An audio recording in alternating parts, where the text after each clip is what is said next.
First, open the Control Panel. Click Network and Internet. Then select Internet Options. Go to the Connections tab. Click LAN Settings. If Use a proxy server for your LAN is enabled, uncheck it. Then click OK. Now refresh the website and check if the error is fixed. If the problem is still there, try the second method. Open Google Chrome.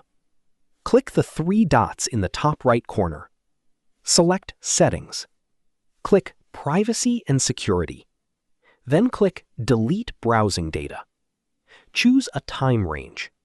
Select the data you want to clear. Then click Delete Data. Wait for the process to finish. Now refresh the website again. The website should now open if the issue was caused by a location restriction. That's it. This is how you can fix the Access Denied error in Google Chrome. If you found this video helpful, don't forget to like the video, subscribe to our channel, and press the bell icon for more tutorials. Thanks for watching.